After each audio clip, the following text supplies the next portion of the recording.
बिस्मिल्लाहिर्रहमानिर्रहीम। उम्मीद करता हूँ तमाम तर लोग खैर आफियत से होंगे। एक नई वीडियो में खुश आमदीद करूँगा। नाज़रीन, आज़ाद कश्मीर भर की जो मौजूदा सूरत हाल है उस पर आपको थोड़ा सा अपडेट करूँगा, लेकिन उससे पहले चंद अहम ख़बरें जो कि मोस्ट इंपॉर्टेंट है वो आपके साथ शेयर करूँगा। सबसे पहले जो हैदर शिराज़ी हैं जिनका ताल्लुक जियो न्यूज़ से है, उनकी एक ख़बर है वो आपके सामने रखूँगा, जिसमें उन्होंने ये कहा है कि जो अपोजिशन लीडर हैं कौमी असम्बली के महमूद खान नचकज़ई और अल्लामा राजा नासिर अब्बास साहब,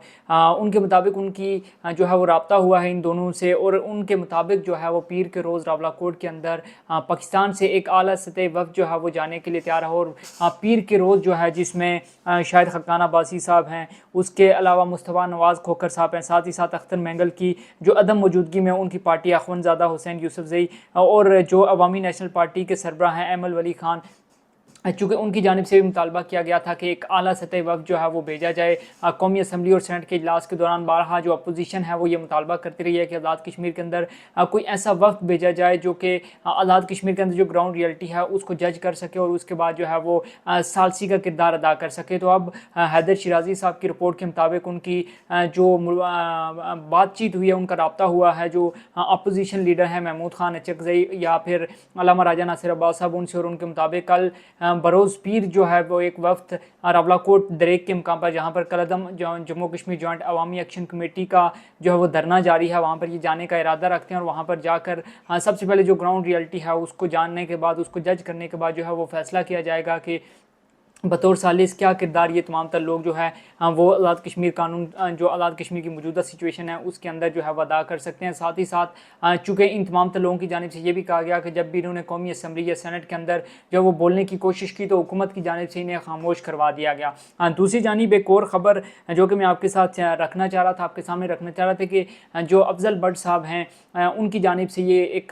जंग के अंदर उनकी एक ख़बर जो है वो शाया हुई है, जिसमें उनकी जानिब से दावा किया गया था कि उनकी बातचीत हुई है जो मौलाना फजलुर रहमान साहब के जो तर्जुमान हैं उनके साथ, और उनके तर्जुमान की जानिब से जो है वो ये कहा गया है कि मौलाना फजलुर रहमान साहब ने बाज़ाब्ता तौर पर अवामी एक्शन कमेटी को ना तो सालसी की पेशकश की थी, ना ही कोई वक्त वहाँ पर रावलाकोट के अंदर भेजा था। उन्होंने महज कौमी असम्बली के अंदर अपने खिताब के दौरान ये कहा था कि आज़ाद कश्मीर का जो मौजूदा बुहरान है उसका पूरा मन जो है वो हल होना चाहिए, और इस सिलसिले में उनको जो भी किरदार मिलता है वो उसको निभाने के लिए मुकम्मल तौर पर जो है वो तैयार होंगे। तो गोया ये अफजल भट्ट साहब कह रहे हैं कि उनकी तर्जुमान JUI फे से जो है वो रब्ता हुआ और उनकी जानिब से कहा गया कि बाज़ाब्ता तौर पर चूँकि मौलाना फजलुर रहमान साहब ने किसी किस्म की जो है वो पेशकश नहीं की थी अवामी एक्शन कमेटी को, ज़ाहिर सी बात है इस हवाले से ना तो डायरेक्टली तर्जुमान जो JUI फे है मौलाना फजलुर रहमान साहब की जानिब से या किसी की भी जानिब से जो है वो बाज़ाब्ता तौर पर इसकी तस्दीक या तरदीद नहीं की गई। तो इस हवाले से भी अगर कोई भी चीज़, क्योंकि मौलाना फजलुर रहमान साहब ने कौमी असम्बली का इजलास भी चल रहा है उसके अंदर भी शिरकत करनी है और वहाँ पे जाते हैं, तो ज़ाहिर सी बात है वहाँ पर उनसे ये सवाल लाजमी किया जाएगा, तो ये चीज़ शायद वाज़ेह हो जाएगी। अब दूसरी जानिब अगर आज़ाद कश्मीर की ओवरऑल सिचुएशन के हवाले से आपको बताऊं तो आज़ाद कश्मीर के अंदर इंटरनेट सर्विस मुकम्मल तौर पर बंद है। मोबाइल सर्विस किसी हद तक जो है वो काम कर रही है, लेकिन चूँकि दियार गैर में मौजूद तमाम तर लोग या पाकिस्तान के अंदर मौजूद वो तमाम तर लोग जिनका रब्ता इंटरनेट के थ्रू अपने प्यारों से होता है, या फिर आज़ाद कश्मीर के अंदर रहने वाले वो तमाम तर लोग जिनका रोज़गार ऑनलाइन जो है वो उसके ज़रिए जुड़ा हुआ है, या बैंकिंग का हमारा सिस्टम हो, वो तमाम तर जो चीज़ें हैं वो मुतासर होकर रह गई हैं, निज़ाम ज़िंदगी जो है वो मफलूज होकर रह गया। और जो इस वक्त आज़ाद कश्मीर की सूरत हाल है मुकम्मल तौर पर शटर डाउन और पहिया जाम हड़ताल आज़ाद कश्मीर के अंदर इस वक्त मौजूद है, और साथ ही साथ पेट्रोल पंप्स के ऊपर जो पेट्रोल है वो भी नायाब हो गया है। साथ ही साथ मुख्तलिफ अजला से ये शिकायत भी सामने आई कि वहाँ पर जो एशिया खुर्दनोश है उसकी किल्लत भी जो है उसका भी सामना करना पड़ रहा है। साथ ही साथ सबसे अहम और ख़तरनाक सूरत हाल ये भी है कि मुख्तलिफ जो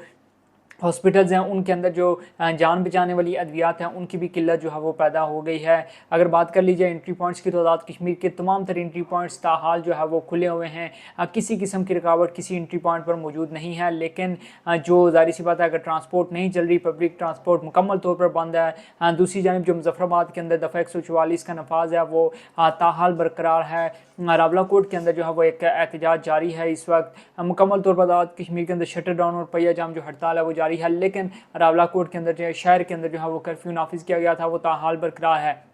बहुत से लोग ये जानने की कोशिश करते हैं और उनकी इस वक्त जुस्तजू जो है वो यही है कि आज़ाद कश्मीर के अंदर इंटरनेट सर्विसेज कब बहाल होंगी। तो इस हवाले से अगर मैं आपको क्लियरली बताऊं तो इंटरनेट सर्विसेज तभी बहाल हो सकती हैं जब आज़ाद कश्मीर की जो मौजूदा सूरत हाल है इसमें थोड़ी बेहतरी आए। लेकिन जो हुकाम है PTI के हुकाम, उनकी जानिब से ये भी कहा गया था कि 25 ये जो डेडलाइन थी जिसमें कहा गया था कि 20 जून तक जो है वो तमाम तर सर्विसेज जो है उनको बहाल कर दिया जाएगा। अब ये कहा जा रहा है कि 25 जून तक जो है वो बहाल कर लिया जाएगा। लेकिन 25 जून के लिए भी जो एक शर्त रखी गई है कि अगर आज़ाद कश्मीर के अंदर जो है वो सूरत हाल बेहतर होती है, इंतज़ामिया की जानिब से कोई गो-अहेड दिया जाता है, किसी किस्म की जो है वो उनको हुक्म दिया जाता है कि आप खोल लें, बहाल कर दें सर्विसेज, तो फिर उस सूरत में बहाल की जाएंगी। अदरवाइज़ जो आज़ाद कश्मीर के अंदर इंटरनेट सर्विसेज हैं वो मुअत्तल ही रहेंगी। तो ओवरऑल जो आज़ाद कश्मीर की सूरत हाल है वो आपके सामने मैंने रखी। साथ ही साथ अगर मैं जलसे के हवाले से जो धरना जारी है इस वक्त उस हवाले से आपको बताऊँ तो हाल ही में कलअदम होने वाली जम्मू कश्मीर जॉइंट अवामी एक्शन कमेटी का एहतजाज रावलाकोट दरेक के मकाम पर जो है वो जारी है। और अभी तक उनकी जानिब से कोई अगला लाएअमल इसलिए नहीं दिया गया क्योंकि मौलाना फजल रहमान साहब की जानिब से बकौल उनके सालसी की उनको जो है वो पेशकश की गई थी और सालसी की पेशकश को उन्होंने कबूल करते हुए जो अपनी तजावीज़ थी वो मौलाना फजल रहमान साहब को अरसाल की थी और उन्हें अगला लाएअमल नहीं दिया था। अब एक वक्त के हवाले से कहा जा रहा है कि आला सतह वक्त यहाँ से जाना, तो अगर ये वक्त यहाँ से जो है वो जाता है रावलाकोट के अंदर और इस वक्त की जाने के बाद अगर रावलाकोट के अंदर किसी किस्म की जो है वो बातचीत होती है या किसी किस्म के जो है वो मुज़ाकरात होते हैं तो उसके बाद ही ज़ाहिर सी बात पता चलेगा कि अवामी एक्शन कमेटी और हुकूमत के दरमियान अगर यही वक्त जो है वो सालसी का किरदार अदा करता है तो फिर उसके बाद जो देखना ये होगा कि क्या कोई ब्रेक थ्रू होती है, क्या किसी किस्म के जो हालात हैं वो नॉर्मल होते हैं या नहीं होते। बहरहाल इस हवाले से जो भी अपडेट होंगी वो आपके साथ गायब का शेयर करते रहेंगे। वीडियो अच्छी लगी तो कमेंट सेक्शन में आपने अपनी राय लाजमी देनी है और वीडियो कहाँ से देख रहे हैं ये लाजमी बताना है। इजाज़त दीजिए, अल्लाह हाफ़िज़।